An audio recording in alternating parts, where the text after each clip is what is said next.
Welcome to another Sexy and Geeky podcast. This time with a big difference in that I have invited a crack team of comic artists and creators and writers to chat about a specific topic. Sex in comics as a narrative device, as character development, as a thing that happens, and as good old porn. Well, good new porn, because as we discussed, old porn and a lot of current porn is a bit horrible. I'm just going to get straight into it because there's a lot of discussion and I can't do them any more justice than just letting you hear the amazing people talk about these things themselves.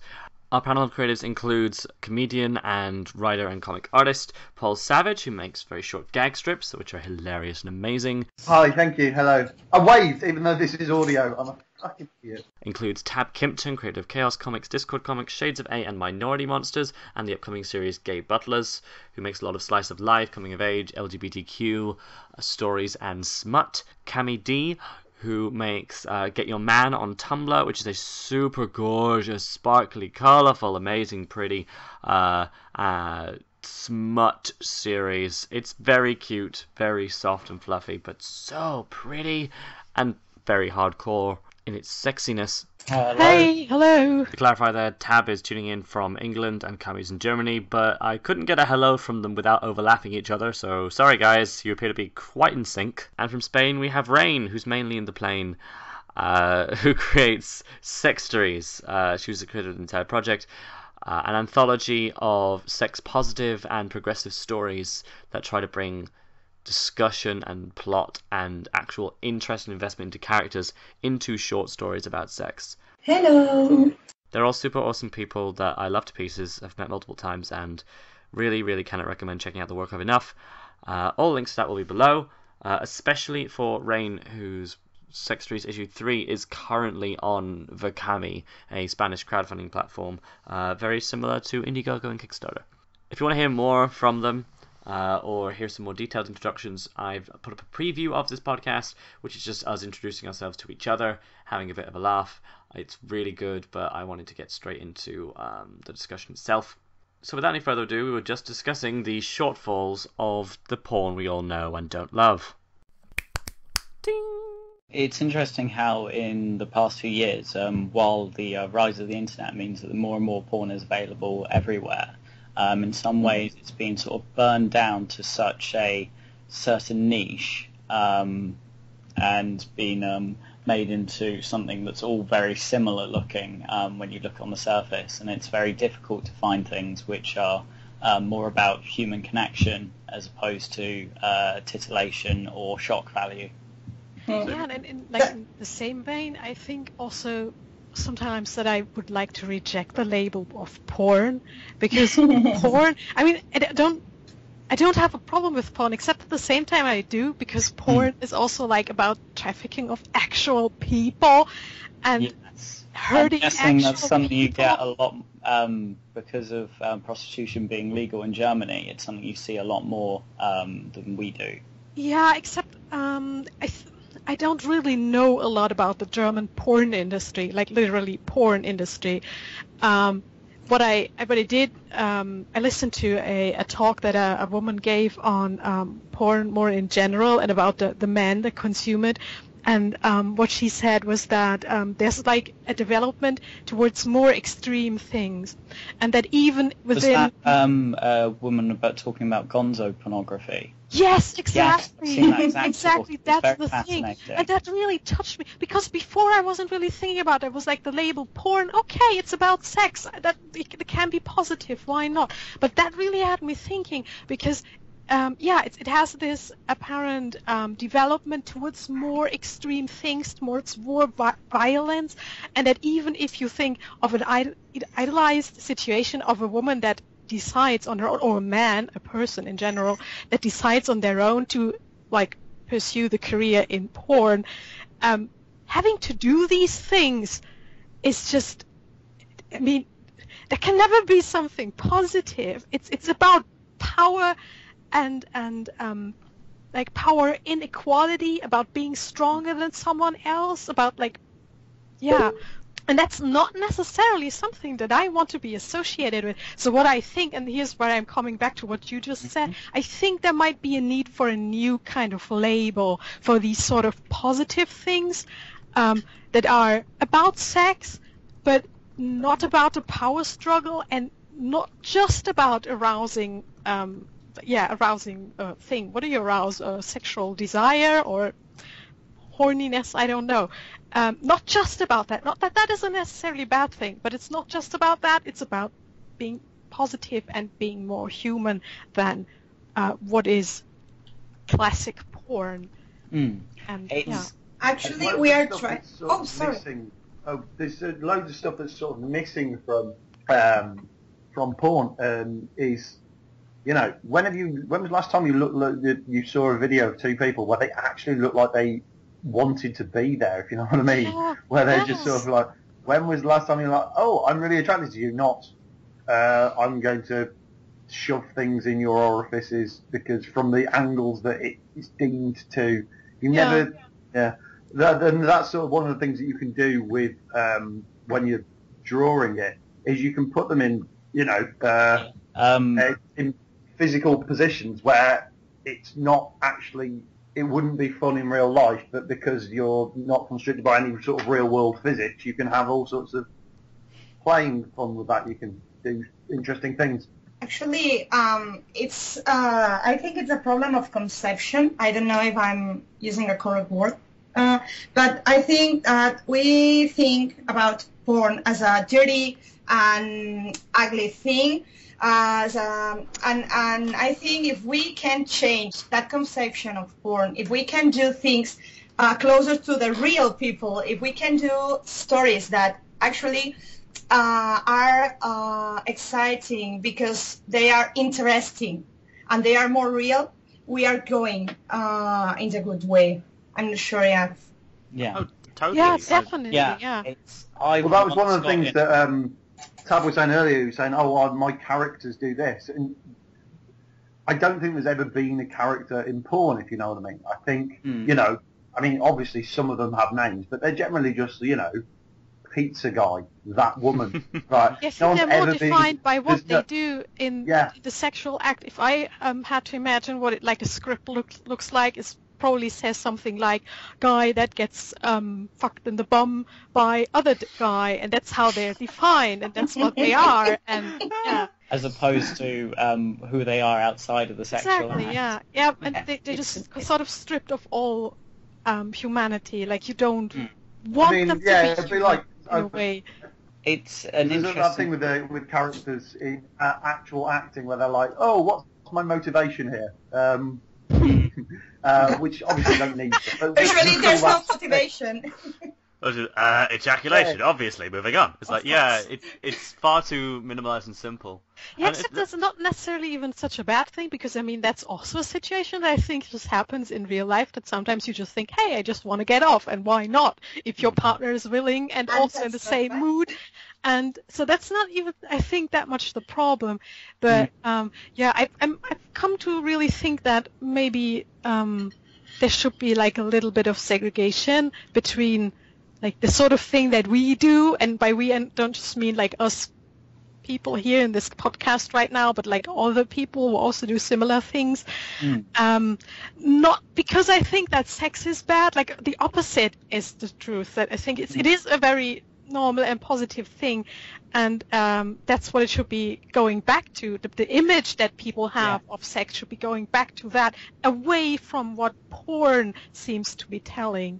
Yeah, it's interesting that you say that you want your own word for it, because I've once got into an argument with someone who said that my work was erotica, and I was like, no, it's porn, because as far as I'm concerned, it is mainstream porn a shat in my backyard, and that's my word. And so I am going to fight to call it what I want to call it.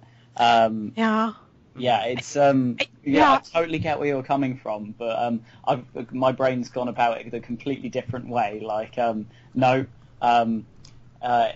I don't want to feel like what I'm doing is considered pornography light, which is sometimes what it feels when you call your work erotica. That's not the thing that like I would want to say with that word. I mean, and I used to think rather similar than you. Basically, like, why shouldn't something positive also be porn and be able to arouse people and whatever? But another thing that really got me thinking into that direction, and I hope it's okay that this sort of topic has now sort of invaded so much, but yeah, I don't know, it just touches me a lot. Another thing that happened to me that got me thinking was that the fact is in Germany, when you produce anything that is ages 18 and up, it gets treated very much differently by the law. The first book that I released here of Get Your Man was 18 and up. And when you in Germany release a book or a comic or a piece of journalism or whatever, like a piece of media. Media, yeah. Yes, media. The state says, that's culture. We like that. We want to support you. People who buy that thing have to pay less taxes for it. So books are supported by the state. But if your book or your comic or whatever is 18 up, it's porn and it does not get any benefits. So, yeah, I mean, that's not even a problem for me because I don't see that money anyway. I just get paid by my publisher, whatever money I get. So that's really not my problem. But just that the fact that it gets treated so differently, or rather it gets treated the same as pornography, like literal pornography videos of two actual people doing things in front of a camera because they were told to and being paid to do that. I don't know. I find that somehow worrying. Yeah, it's that age-old question of whether something has artistic merit or not, and who's competent to decide. And it's sort of completely stripped away from what I produced simply because it has pornographic contents in it. Just because there's two people having sex in it. I was gonna say it's very interesting what like the labeling makes you feel about a thing as well. Tav, I remember when we first met, it was at an anime convention, and someone referred to your work as yaoi. And that had a whole number of connotations. I know that Tav and Cami are all aware of this genre of Japanese drawn porn. However, yaoi is even more than like mainstream actual pornography, incredibly mono. It's all very similar. It is 90% set in high schools. 99% of the time I'd say you're going from the receiver's perspective completely. Yes, and really there's so much of rape and so much of like rape and everyone cries during sex. Everyone cries, which is so weird. Yeah. Like everyone cries, I cry, it's just a hot mess all over the city. I'm about to buy a stack of Harry's yaoi. I need to give you some money for that. And I go to the guys who sell yaoi at London Expo, and I know them, they're pretty cool guys, and I'm just like, what do you have that is awful? And I just read it for my entertainment. Oh my god. It's like, oh god, It's like a B movie. It's the B movie of porn. Yes, I've actually got a yaoi somewhere called Almost Crying. I remember you showing me bits of that one. Is that the one with the love confession of I like you more than eggs? No, that's the I like you more than eggs is a Noah Bohara one, so that one's actually pretty good, but I don't know which one that is. Why am I allowed to say ban this sick filth? That's dreadful. There's just so much really awful stuff in the genre that, again, using the word yaoi, I feel it devalues certain things. Like Kami's art style is very sparkly and colourful and gorgeous in some way, a lot like yaoi anime, and Tabs was an anime convention and it had some men in it, and therefore it was seen as such. But you rebutted saying that it's not yaoi, it's British, and took a bit of offence to that. Well, I do actually have signs that I put on my books sometimes, which is it's not it's like Yuri but British, and I did bring out a book series called British Yaoi, which is just a little comic of really hairy gents in various poses and sitting in gravy dishes and cups of tea and things.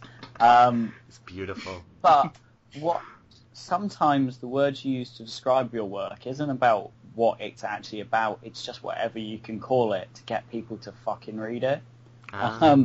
Yeah, of course, that's also. Yeah. This is one of the things I've found with my stuff.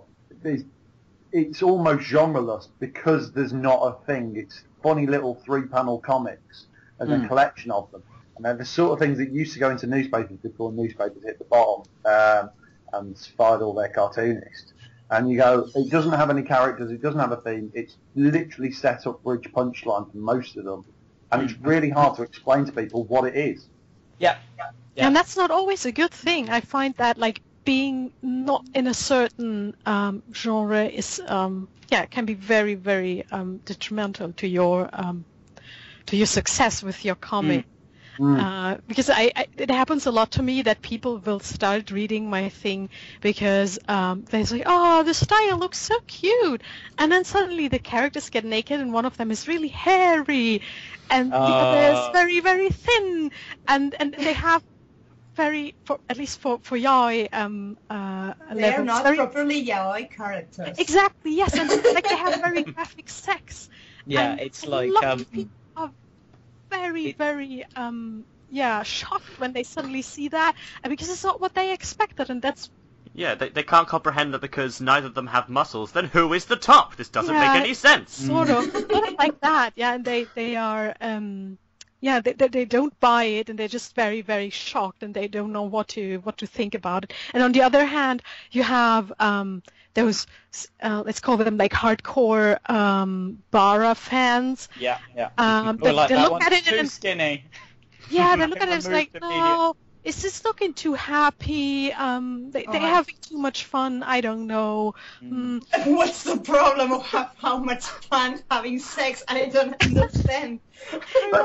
That's genuinely one of my problems with quite a lot of things. Is I really wanted to do a comic series at one point. I never got around to it, but it was just going to be a slightly fictionalized version of myself, telling some of the stories that have happened to me whilst I've been dating or flirting or having sex. I once I went to a biker rally to do stand-up and ended up in a tent with a girl at 3 a.m, having the sex, and got kicked in the head by her tent mate coming back drunkenly through the door and booted me in the head because she didn't realise I was there.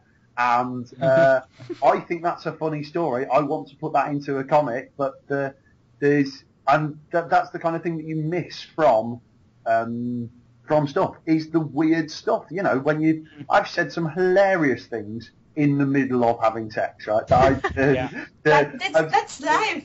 Actually, it always happens things that you don't believe that it could be real, but it happens, and that's it. That's the thing that like if you watch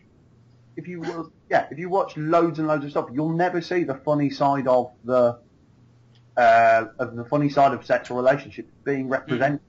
Or you'll never see the sort of cute weird side being represented in the same way, because it's just about getting to these are the sexy people that I like with a thing, whereas that's actually what intrigues me more.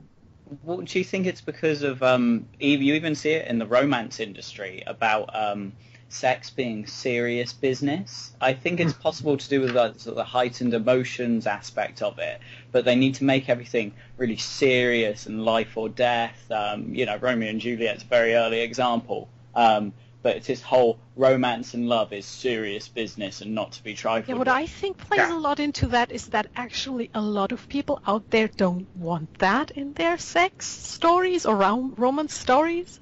They want it to be like that. At least sometimes it seems like that people want that sort of weird and awful kind of thing, or like in yaoi that you have one character crying and like the roles very, very clearly defined and stuff like that, and they want that. And if you don't do it, they will be confused and they will not want it and will not accept that. Mm-hmm. It's whether it's something they actually like or if it's because they've only ever seen it like that. Yes, I was just going to say that. That's the question, if that's really the market following the people, or rather the people's tastes being actually created by the market. But the people themselves, they are absolutely sure that it's what they want. So, well, that's a really interesting thing, is that I was talking to Rain the other day about feedback you'd gotten for Sextories, where some people were saying, oh, there's too much gay stuff in this, and some other people were saying, oh, there's too much straight stuff in this. And it's like, guys, multiple people are allowed to have sex. You just have to deal with that. It's an anthology. Read the ones you like, or get over it. And I think a big part of that comes from, porn ads are on any kind of site that will accept them. They're all over the place. And they're very frequently the submissive woman and disembodied penises. And so that way, that makes it sound funnier than it probably is. Because the core demographic is straight men, and so that way the guys don't have to look at a man who's naked. That'd be gay, and so it feeds that. Yes, and it is in the 70s we used to have porn that they would normally have like a male face cum shot, but it's completely wiped out slowly over time as men have gotten more homophobic in general, and the idea of actually seeing another man in a sexual act feels too gay. In the same way that women are so used to seeing other women sexualized everywhere, that they're so used to it, that it doesn't have a homosexual vibe for them. That's my theory on it anyway. No, it totally makes sense. Hannah Hart once said in an interesting interview with Lacey Green that she doesn't... Hannah Hart is a cooking show host on YouTube. She is also openly a lesbian, and she says that she doesn't like lesbian porn because it feels so straight to her, and so because it's made to give pleasure to straight boys. Exactly. And so she says that she likes man on man stuff because she looks at it and goes, yeah, this is gay. I can understand this is a real thing. Whereas like stuff that is actually something close to what she likes is just weird and wrong. And I think something's gone horribly wrong if that's the case. Yeah, there's something, actually, in the opposite. There's something about gay porn that I just look at it and just go, nah, it all looks a bit weird. Something looks weird. Don't know what it is. I'll figure it out one day. And that's why you draw your own, because, the thing that's available to you is crap, so you make a new thing. Yeah. It all goes back to that. Yeah, going back to that. Yeah. I think one cool thing to do would be, in line of what we were saying about people not trying enough new things and therefore stagnating in, well, it's awful, but it's what we're used to, so it's fine, and all that is good. Like that theory that you can't do something too new in a movie or a book, because audiences want like the reassuringness of something that they've seen before, but they just want something a little bit different. Just a little bit different. That's why we get so much that's in a new setting with cliche characters, or a cliche setting with new characters. You can't do both. Do both and it will blow everyone's minds. It's a weird thing. Yeah, but it doesn't have to be bad that way. But I mean, that is the core of what Get Your Man is. It's always the same, but a little bit different. So that can also have like a great appeal if you leave out all the bad stuff. That's just really simple. What you call the bad stuff, I think is really good. Like, to use an example, TJ and Amal, the Less Than Epic Adventures of TJ and Amal, writer of that one. She wrote them as parody yaoi characters, and they're fantastic. It's a really good comic series. I've interviewed her before, and she's an amazing person to talk to as well. She's said fantastic things on multiple websites about the creation of these characters and how she feels sex should be used in comic mediums. If that's what you were about to say. Yeah, no, totally. Yeah, go ahead and say it. Is it E.K. Weaver? That's the one. Yeah. She said something very good, which is that it might have been her, but it's a general theme, is that sex should actually form a part of the narrative of the characters, because if you can remove any sex scene from a story and the characters not change, then just cut it completely, because it's rubbish and it's just not good. There's I have to say that I don't agree with that. Oh, okay. I don't agree with that, because why not have sex for fun? Why does it have to be necessarily like character development? Why can't they just have sex and it looks nice, for example? That's another thing she actually said, though. It was Corey who told me about that. Corey Michelle Handwerker, who makes Prince of Cats, said that she linked me to this thing. And EK was saying how basically once the character or plot development stops in a sex scene she's drawing with TJ and Amal, then it flashes forward to the next time plot happens, because it's not relevant. However, if she was writing full-on porn for the intention of that, it would be a different story. And yeah, but why does it always have to be separated? It is something I don't necessarily understand. Like, I see. Why, if you make a comic that has a long plot, why do you have to cut out of the sex scenes just because they don't further the plot? I mean, if you're basically saying, I have these 200 pages in my book and I can't go over that, okay, I understand that. But in a web comic, why not? To me, that looks a lot like the rather typical thing for Americans to naturally assume that sex is, well, not necessarily. Most of them think it's a bad thing. I'm assuming that to show. Sorry? They think that sex is not necessary to show. Yeah, because it seems so inherent to them that that it is something. Well, if it's not bad, it's at the most positive. It's something neutral, and therefore can be just cut if it doesn't further the plot. I mean, I don't know if that's the case there, but that's what it seems like to me. I think it's sometimes sex scenes aren't about furthering the actions within the plot, but creating an intimacy within the characters, which then in turn builds there's a level of tension from intimacy, knowing that obviously human lives are fragile and this can't last forever. I think what I'm talking about is I've read too many erotic stories or fanfics and things like that, where it's just that the author is writing their way through the bases, as in, like, oh, these characters have gone on this date and therefore they must have this sex action now. And so I'm quite tired of that, and feeling that, I don't know, that this seems... Yeah, but I mean, that's like a useful point of criticism, but just saying in general that if something doesn't further the plot, you can just cut it.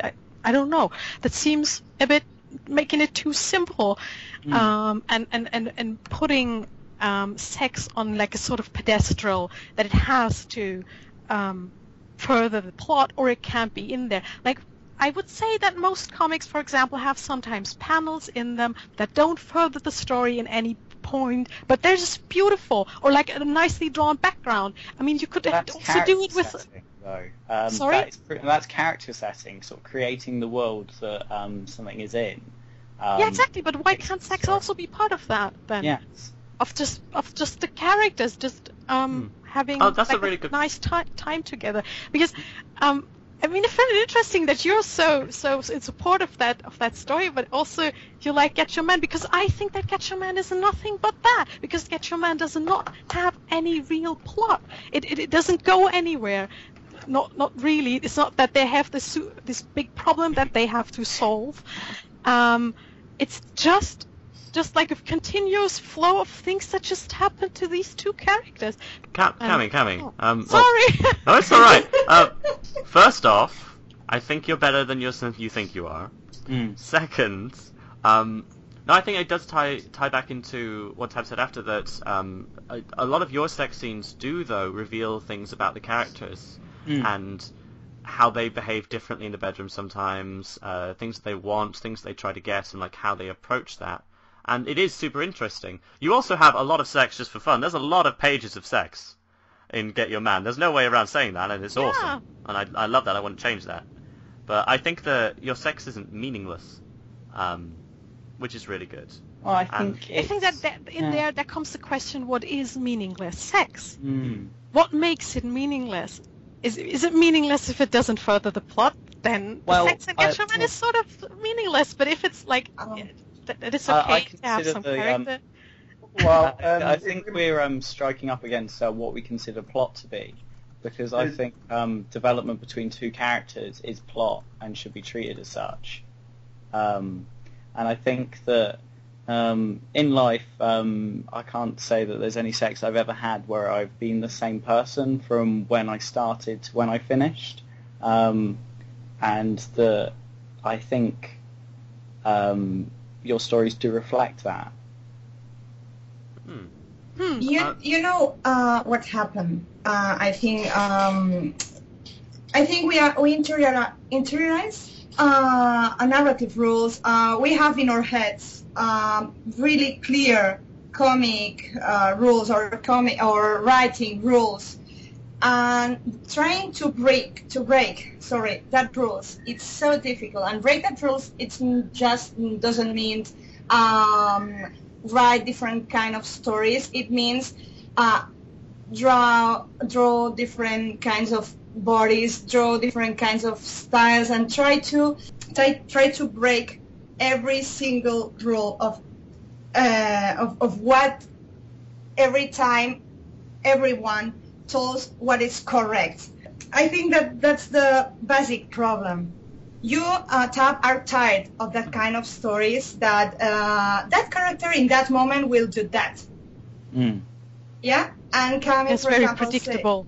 Yes. Yeah. And Cami says that why not? It's good to make a story just about funny stuff or have sex just for not for fun exactly, but being explicit because you want to be it. I think that a good way to round off from that would be to recommend things where people recommend comics where people think it has done that really well.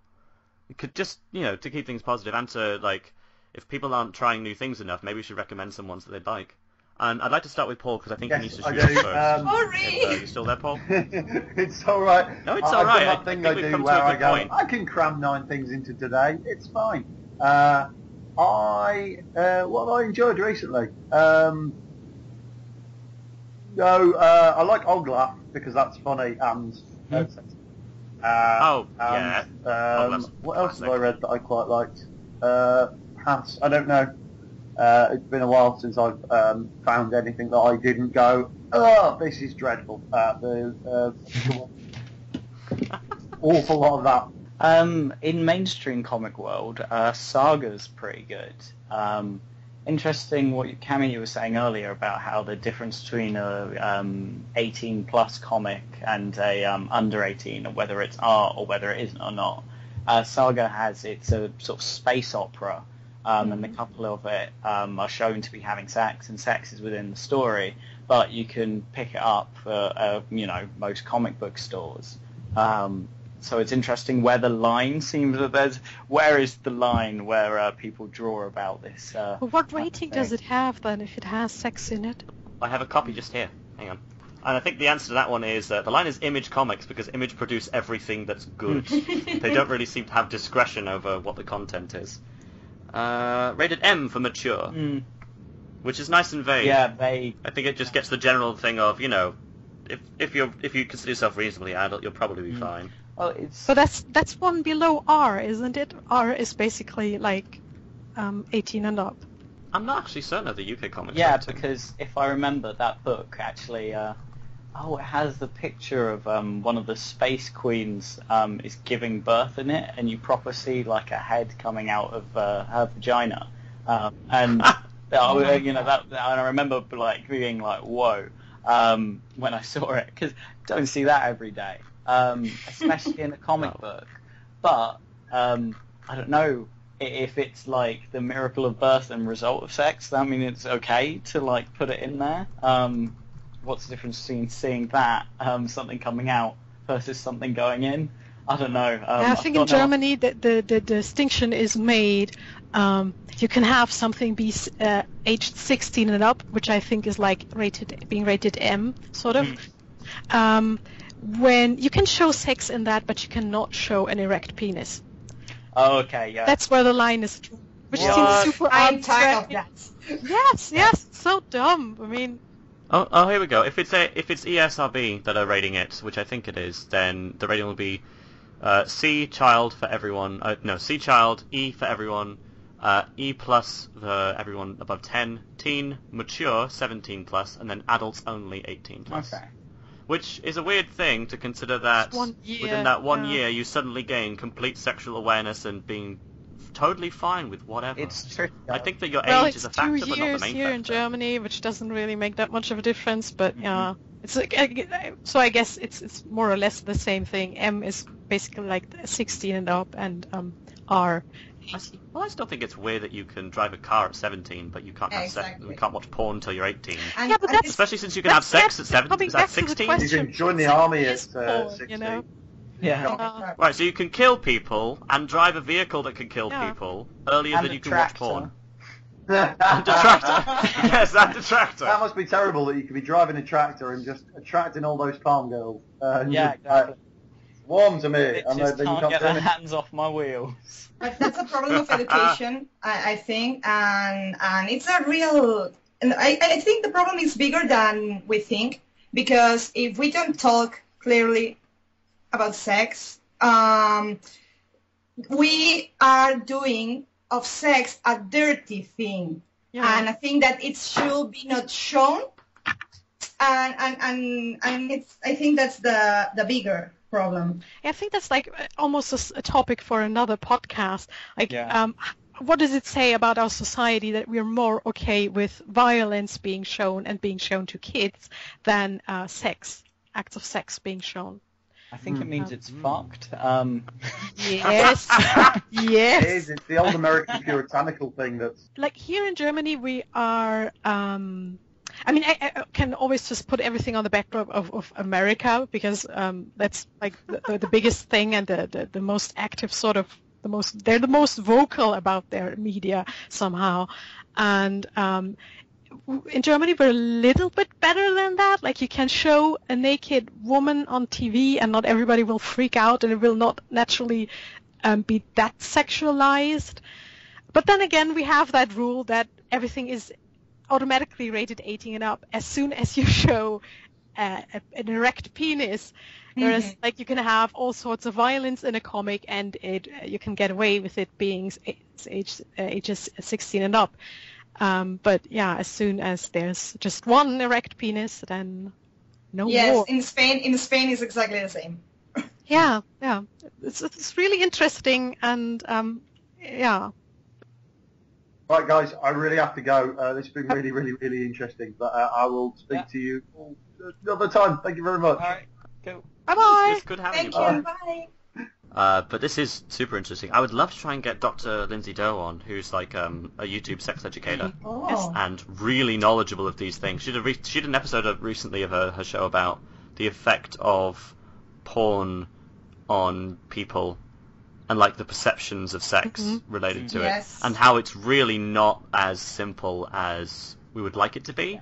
Like how there is bad porn, but porn affects different people in different ways. Yeah, like everything else. People have natural tendencies that are different. I have to admit, Cammy, you know the talk that we've both seen? Like, after I watched that, I kind of cut porn out of my life for a couple of weeks to see, because that was a talk that actually talked about porn addiction and everything like that.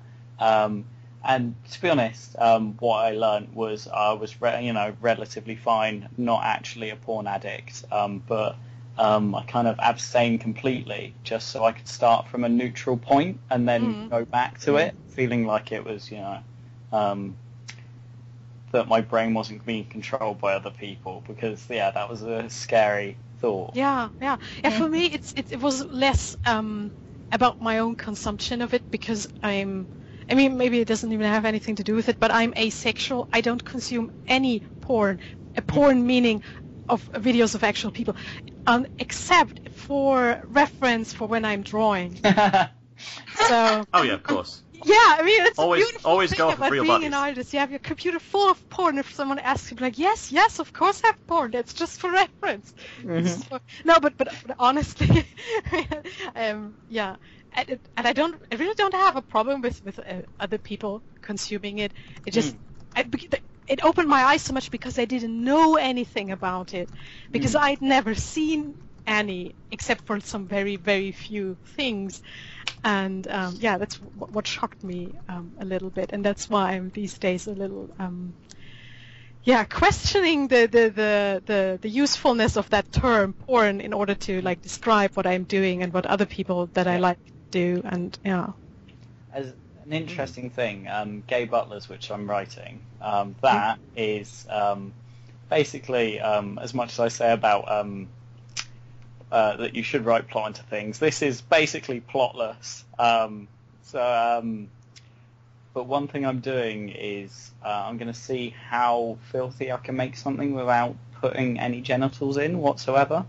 Okay. So it's all going to be implication. That is partially to get it under the 18 plus anything.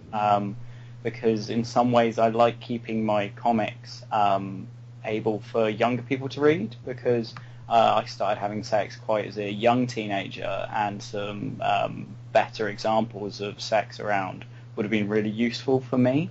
Yeah, which again I think could be solved if we had like just a different name for a different group of things, and those would also get then a different rating. Yeah. Because if you not gonna fuck your kids up porn. Sort of like that, yes. Yeah. It's if you explicitly show two people having consensual, happy sex, I don't think that's going to scar anyone for their life. And that's important because sometimes a lot of young people needs that kind of information and needs to know that they are not different, and exactly. the people that have different problems, because all the information that they have is actual porn, ugly and stereotype porn. And something Paul said earlier about how no one looks like they're actually having fun. Exactly. While straight porn seems to be aimed at straight men, all of the male porn stars in it, they look like they're having a hard time, and by a hard time I mean they're basically breeding stallions sort of set off in to do this thing, and there's no showing of actual male pleasure in there, as much as we think it's supposed to be from a male point of view. I really feel that, like what Cami was saying earlier, that it is definitely aimed at power, not pleasure, and sort of that becomes the central point of it. It's the weird thing that and it again, it's part of the problem is also showing just oral and penis vagina, basically penis in something sex, and it's like there's a lot more to sex than this, god damn it. And I mean, women have orifices too. Also just the fact that sex can mean something, because it never means anything in those sorts of porn. It's always just a thing that sort of happens, I guess. Because, I mean... which is... as recommendations go, has anyone read 14 Nights? No. Yes. Very. I loved that for its exploration of what sex means to the characters. Yes. I never finished that one. I believe it dabbles with asexuality, but I'm not sure. Yes. 14 Nights is about two gay men who work in the same building, separate departments. They meet, and one of them really, really likes sex, like a lot. And the other one has a massive fear of it. And it's their 2-week period of trying to see what they want to do together. Yeah.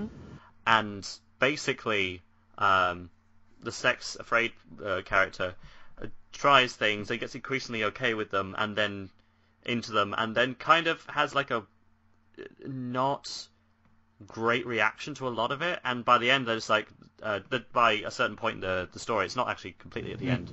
I'd recommend it for the ending, because it actually goes to a really I think I stopped nice reading kind worrying that it would basically be about asexuality fix me up. No, I know. That's what I like. That was a worry I had, because I've read a fair amount of stories which are... Basically, I started reading gratuitous gay fanfic from the age of 13, and I've made my way through most of the archives of like adult fanfiction, which means that I've read a lot of things and read a lot of bad things as well. So that is a trope that comes up, is the whole sort of they're scared of sex, they just need to find the right person.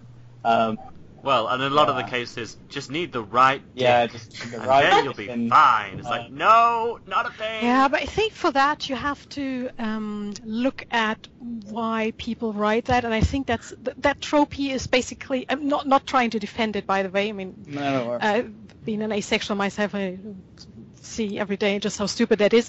The trope, what it tries to do is to go like, oh, this person is so special to that other person that even though they thought they did not want to have sex ever, being with them makes it okay. That's how special they are. It's completely stupid and untrue, but I think it has to be given that tiny little bit of credit just to say, it's trying to say that, but in a really stupid way. It's not really aimed at any actual asexual person, and at least I would hope so. It ties back into a big yaoi cliche as well. That you might not be into anything, but if you find the one person you truly true love, the one true love, monogamous true love, you'll get an erection. And also, it's like also in old fan fiction for like actual like TV shows or books or whatever, where you had existing characters.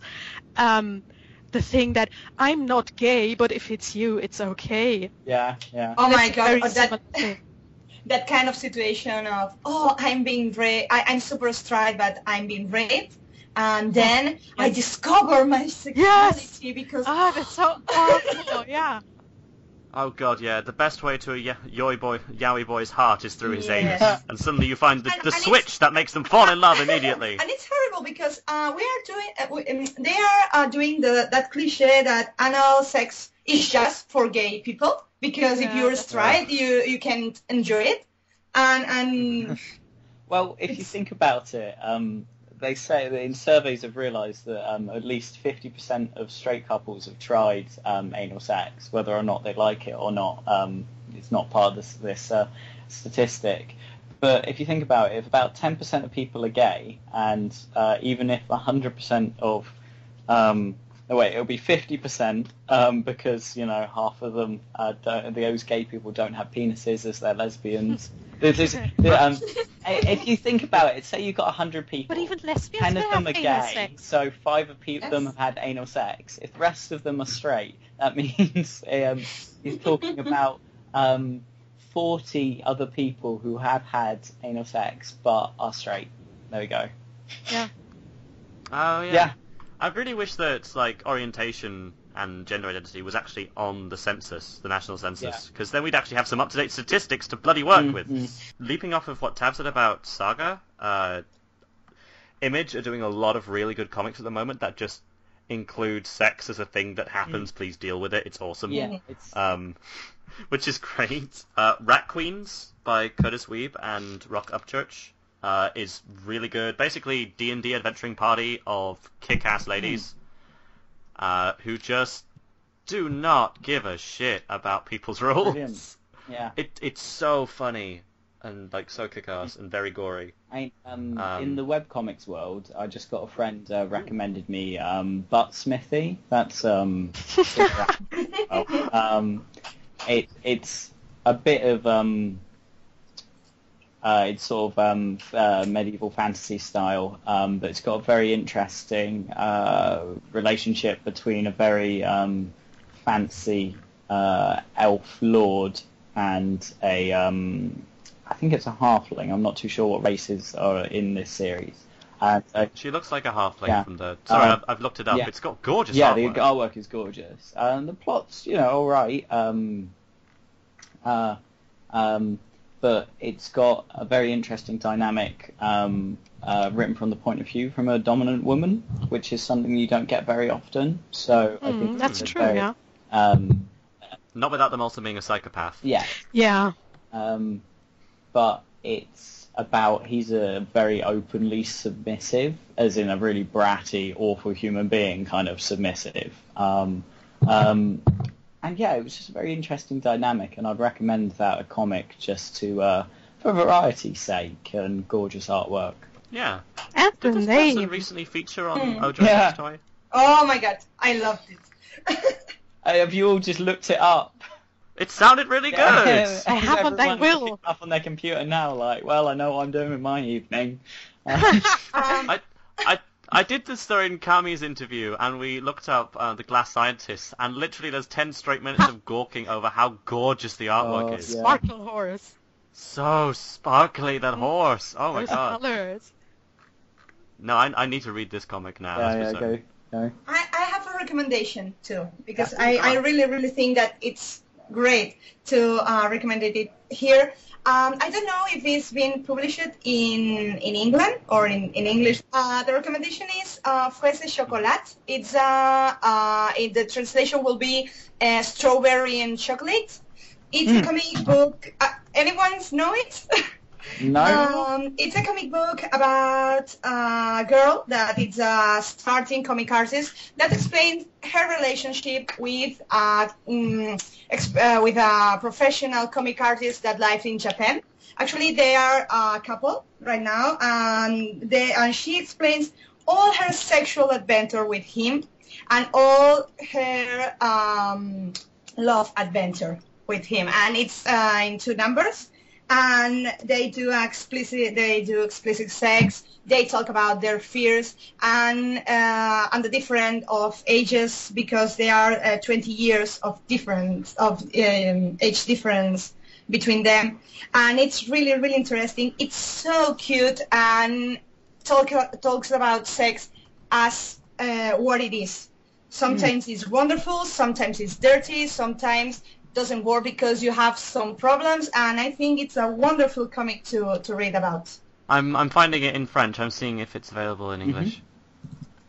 But that'd be super I have cool. it in Spanish because it's a wonderful comic, but sometimes that kind of intimate comics doesn't travel a lot. I don't know how to explain it. No, I know what you mean, yeah. Sometimes they don't get out of their country of origin. This is why so many online scanlation groups exist who take their own time without any payment at all to translate things because they think it's worth sharing, which is a totally awesome effort. Yes, I'm in love with that honestly, kind of people.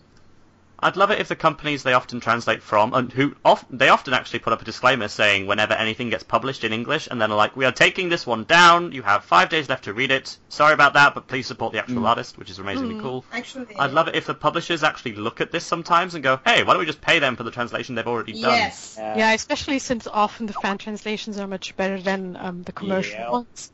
Oh, God, yes. They're so much more, respectful of the original text. Yes. Sometimes it's instead of replacing jokes, they will explain them instead, and it's really interesting.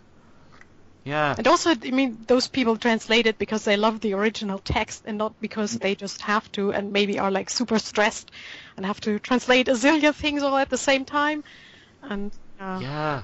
Well, actually, to that end, I'll totally recommend After School Nightmare. I don't know if anyone's read that one. I think I've heard of it. The name rings a bell. Tell us more. It is a manga. Yes, a 10-volume manga. It's a manga that finished. Isn't that amazing? Oh, wow. And it's a really interesting one that uses tons of metaphors. The protagonist is an intersex. It's a manga, so they're in school, obviously. But it's about them going to therapy, and it's a kind of supernatural dream therapy where they go through a shared dream with other students, and they are all transformed into things that represent their issues that they're working through. Yeah, and theirs is that they change gender, and they're trying to work through why they would do that, and they don't want that. And it's just a massive, massive, interesting story that doesn't waste much. And it's got some bisexuality in it, and it's got some gore in it, but also some really interesting dynamics in it. And it actually starts off kind of tropey, but then partway through the tropes all unravel into why these are unhealthy and horrible things. Very good. And it's so good for that reason. And, there's not a lot of intersex media out there. So I'm totally going to put that one forward. I'm trying to be not too greedy with recommendations, but I kind of have to talk about Sex Criminals if people are okay with that one too. Sex Criminals. I want that comic. I picked it up in when I was in America in a comic book store. It's the one about the 2 people who have a one-night stand, and they realise that both of them, all of their lives, every time they've orgasmed, they enter this time-stop zone, which they've been using to rob people steadily over the years, and it's about finding another person who can do it. And that's literally about as far as I got. It's amazing. I've got the hardback first volume with me. If you visit at any point, feel free to read it because it's amazing. The hardback, by the way, is called Big Hard Sex Criminals because Chip Zdarsky and what rating is that? Is that one okay to sell in a shop, but mine isn't? I don't. Let's read the back. This is also rated M for mature because there isn't an erect penis. And also the man's penis glows, and I think that's why. Okay. Does it actually do that? Is that not just Yeah. When they graphic? enter the quiet, as they call it, which is this time-stopped world after it's specifically when they orgasm, they stop time. But if and you they have get an to- erection again, time starts again, which Yeah, so they get left yeah, behind. is awkward. It's really good. I mean, I like it because the premise is really silly, but the details are really deep Yes. in a lot of places. Oh, Something that exactly. The premise obviously is- started out as a joke, but then the author just ran with it, and you got to respect Oh yeah. that. Well, Matt Fraction took it to Chip to draw, and he said, "Just so you know, we're totally getting cancelled after like 2 issues." He's like, "This sounds fun. Why not?" And now they're just one of the most popular Image comics. It's brilliant. So there's a couple. They climax. They stop time. So they use it to rob banks to fund a closing public library. Aw. That is our incredibly silly, hilarious premise. The detail is, how do they keep having sex with each other despite then slowly learning each other's own problems and like having problems getting erections and things that are perfectly human, and then they go to the doctors and things and like start living together, discover it doesn't actually work that well. It's so human when it starts out so silly, and I just love the kind of pullback reveal. It's got a lot in common with, I think, your work, Tab, as it starts out really lovely and approachable, and then very quickly becomes like, I'm drowning in angst. It's how I reel them in. Like, I start with like pretty run-of-the-mill gay romance, and then it's just slowly downhill, and you learn, and I learn, and it's everyone learns. And what did you learn? Never to trust. Sorry. No, it's all right. I love it. I love that you're the anti-Alex Wolfston. Because Alex Wolfston's work goes the opposite way of leading you in with something truly horrific and then pulling back and be like, don't worry, I know it was crazy, don't worry. I heard about it's that. all right, I it was meant to be haven't, horrible. Actually read that far in. I want to give it a go, but I know that, well, I was holding off, sorry, we're talking about Alex Wolfson's latest project, The Young Protectors, which has something that is incredibly worrying. He's the one. All right, okay. The name didn't. Yeah. And basically, his first comic, Artifice, is much shorter and is amazing, Yes. and everybody loves That's it. one I love as well. I had such feelings. But I was holding off putting The Young Protectors onto my recommended readings list, and Tab was worried about reading it as well, and we both came to the same conclusion of, when they do a reveal for this sex scene that is coming up, if it turns out this character is trying to trap this much younger person for horrible reasons, that's great, because this looks really suspect and horrible. Mm-hmm. If he isn't, then this is really worrying. Yes. And brings the author massively down in our estimations. And that's why I'm okay saying, spoiler, it is good writing, don't worry. Mm-hmm. Oh, okay. Well- Yeah, I started to read that and then forgot about it, which is basically like my usual way so I the deal with webcomic things. story. Yeah. Yeah, exactly. And I only got to the point where it started getting sort of dodgy, and then I was like, I don't know if I like where this is going. Yeah, and people making fan art about them and writing fics, and it's like, guys, this is not a healthy dynamic or relationship. Please Yeah, stop. there's the thing again. My fans are they wouldn't stand for that shit. They'll be like, Tab, what you doing? Stop. And I'll have to be like, give it time, guys, and they'll be like, no. I remember a period every other page was Anwar's a dick. Why is Anwar a dick? It's like, because he acts like a human being, goddammit, please wait. Some of the stuff my characters are like, that is reprehensible what they've done there. It's things that I have forgiven people for with no qualms in my life. I think there's just something about reading stories where you just don't forgive characters or you say that they're good or evil, whereas in reality it's just a fucked up, muddled mess. And if you spend your life telling someone, holding it to a moral code and never forgiving anyone, you won't get much places. Well, if we don't have media where people have flaws, how is anyone who's responding to that media ever meant to forgive themselves for making mistakes? You know, it's putting way too much unrealistic pressure on humans if you want them to be perfect all the damn time. And again, it's a thing I really like about your work, that people make horrible mistakes, and there's usually apologies that follow because they're people. One thing I'm trying is how many horrible mistakes can I have where people don't actually apologise? Because when was the last time someone actually said sorry to you for anything? That's a good point. I'm excusing myself all the time. Yeah. Like for being late and stuff like I'm that. sorry, I'm sorry I wrote all of this stuff for free for you. I'm just sorry. Let's see. Has everyone done a recommendation? I haven't, but I don't have anything to recommend really because I'm awful with reading things, and You can talk about Straya. I can talk about Straya, but there's not really much in the way of sex or sexuality going on there yet. So that's true. I mean, it's a lovely comic. It's fantastic. It's gorgeous. The colors and the backgrounds and the characters are very diverse and very pretty in that way. There's a horrible part of me that's very greedy that wants to say, "What do you mean yet? What do you know? Please tell me." Yeah, because I'm wanting to see a lot of the two girls who draw it. Of course, I know a little more because when you get talking about your characters and stories. How's it spelled? I need to look at this thing to understand what we're talking about. It's so diverse, Tab. It's so diverse. Yes. I'll link you in the. Yeah. It's called Straya, and done by two lovely ladies, and it's really very, very cool. And it's going to get even better because yes, that's going to be an issue, and stuff is going to. It gave me art feelings. It was like I just clicked on it. It's like a punch to the mouth. It's Jesus. So beautiful, yes. So detailed and gorgeous, and the colors and the textures used, and it's just amazing. Yes. I knew Sexuality would come into it due to some recent pages, but it's like, I just want more of it all the time. Yeah. I want to see where it goes.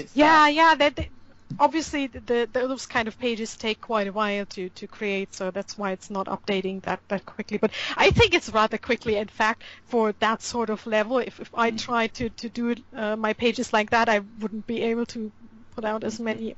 I mean, I'm not even. I was going to say, full color with backgrounds being made for free. Yeah, it's attempting to update twice a week is crazy good. Yeah. And I mean, and they have like an actual real life going on next to that, unlike me. But they, one of them is in university, and the other, I'm not sure. She's also going to some kind of school. I'm not entirely sure, but yeah, they have real lives, and they manage to update that often with that sort of style. That's pretty impressive. I think we've learned today that there needs to be more good stuff out there, but that making comics is very hard. It's so hard. And it takes a long time. Oh, it's good. Thank you, everyone, for sticking around and chatting. It's been lovely to meet. It's been so good. Yes, lovely to chat. For having us. And look forward to seeing this uploaded probably over the course of a month. When I get through it. Stop. I feel so bad for Paul. I had to leave before. But it's all good. It's been lovely chatting as always. And yes, everyone who's listening, check out all of their amazing comics. I'll link them below because they're amazing people.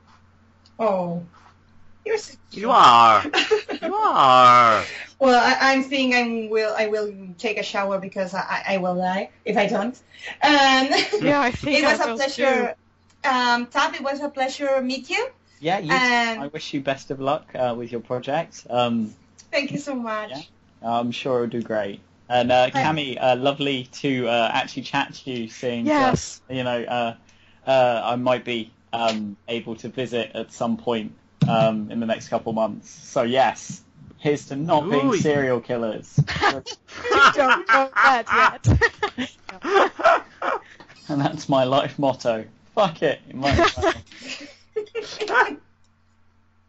Oh, awesome. Well, best of luck with that. Everyone have an awesome day. Yeah. Thank you for hanging out for so long. And have an awesome afternoon. You or too. Evening, depending on where you are. Bye. Bye. Thank you so much. Bye. Thank you. Well, that was several hundred metric tons of fun. Thanks to Paul, Kami, Rain, and Tab for joining me and having just an excellent, ridiculous tangential time with some really good discussion and new recommendations I didn't know. And thanks to all of them as well for all of their amazing work in comics. Again, links below to everything. because they are all amazing people and you should check out their stuff. I did take about a whole hour out of this podcast in the end. Some of it was just to keep it neat, but there were 2 particularly large chunks that I've taken out and will be uploading separately, which is about us discussing the difficulties of Kickstarter. Honestly, it's something that could deserve a whole podcast, but it was just really interesting to hear the perspectives of some people who'd done Kickstarter, some people who hadn't, and someone who was in it, just discussing the whole setup and how it's complicated and it's changing the face of the industry, as well as digital versus traditional art, basically everyone envying each other and just being very complimentary and lovely, and us surprising the heck out of Rain with the revelation that in England and Germany you can't really give blood if you're gay, or you can, just as long as you don't have sex, like, ever, which was kind of sad and amazing. So those are coming up soon. In the meantime, what comics do you love that discuss sex or use it in an interesting way that interweaves into the themes or plots of the actual story? And what things do you want to see more of coming out of comics and this amazing medium we all love? And if you really enjoyed this format, let me know. I have more people I want to talk to about more different topics. As always, to stay in the loop about when I do new, weird, interesting things, please subscribe to this YouTube channel and you'll get regular updates as to what I'm doing. Or, if you really, really, really want to be helpful and supportive, and you really enjoy this a whole lot, go click on my Patreon and you'll get some things faster than other people, exclusive little journal entries about what I'm up to and what I'm working on, as well as cool goodies and swag that I make. Thank you all for listening. I've been Harry, and you all have an amazing weekend, or weekday, or evening, or night or morning or whatever it is, wherever you are. It's YouTube. It's all the time, simultaneously, every time. Bleh. Commence the absence of theme song.